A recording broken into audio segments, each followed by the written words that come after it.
Hi there. It's the 15th of July, in the middle of the fifth month of the pandemic.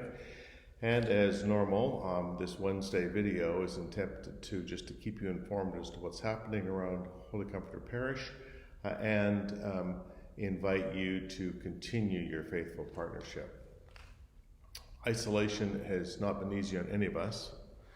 Now, in my case, I'm able to get out on a pretty regular basis. I have been designated both by the state and the federal government as essential service. So I appreciate the opportunity to be able to come into the office, to connect with many of you virtually, and to try to maintain some resemblance of order as we continue to move forward through this valley that has been clouded by the shadow of this pandemic.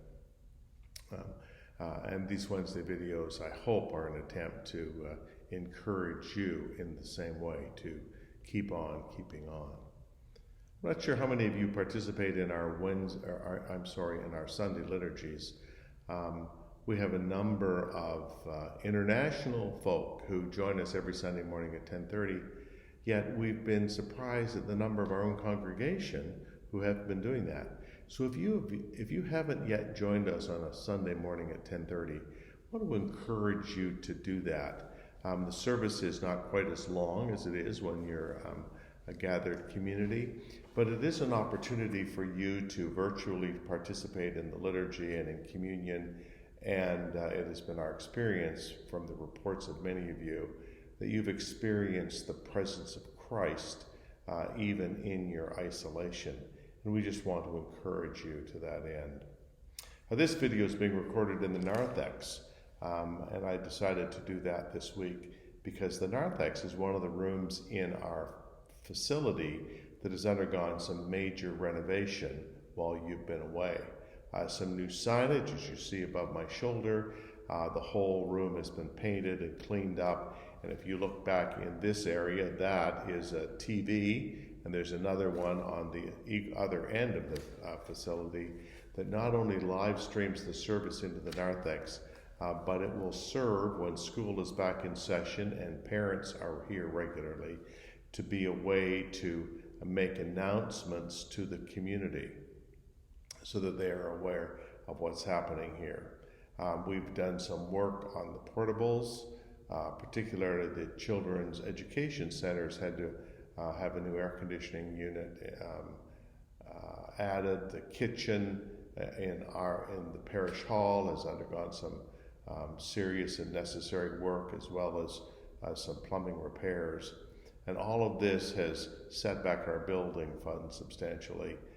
So if you are in a position to be able to help out our building fund, we would certainly appreciate it. It is currently underwater. And although there are other accounts that we can draw on to keep us above water, we would really like to eliminate the deficit that our current building fund has. On Friday's eDove, there's going to be some information about elections and the necessity of registering to vote. In a conversation this week with the vestry, it became quite clear that there's a longing in our leadership's heart that everyone in the parish fulfill their responsibility, their public responsibility, and vote. And so we're going to remind you about when you need to register to vote, which is right around the corner, and then encourage you to be informed and exercise this great responsibility in an informed and prayerful way. Of course, we all have different opinions when it comes to the political direction of our country, and you have every right to have your own opinion, and we just want to encourage you to exercise that opinion.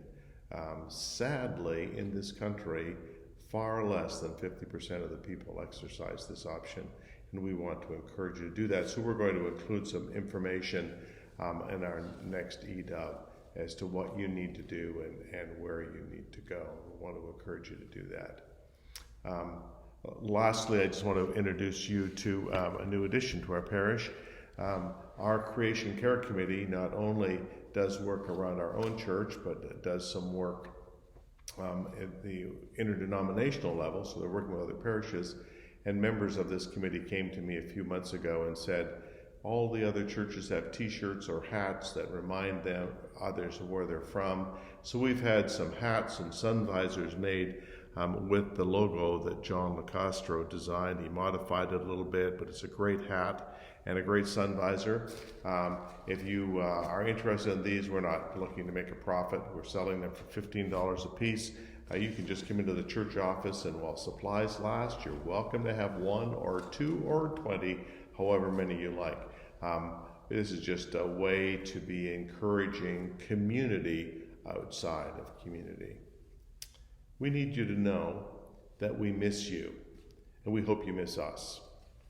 It has been a very difficult time for everyone, yet faithfully every morning at 8:30, our parish community gathers to pray. Every Tuesday and Thursday evening at 9 o'clock, the faithful community gathers to pray, both in the services of morning prayer and Compline. And if you have yet to participate in either of those, we just encourage you to give it a try. It's a way to keep you centered. It's a way to keep you grounded. It's a way to keep you tethered to the person of Christ, who is with you. He promised never to abandon or forsake you.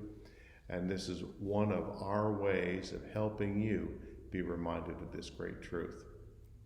Be blessed, be assured of our prayers, and we hope to see you all soon.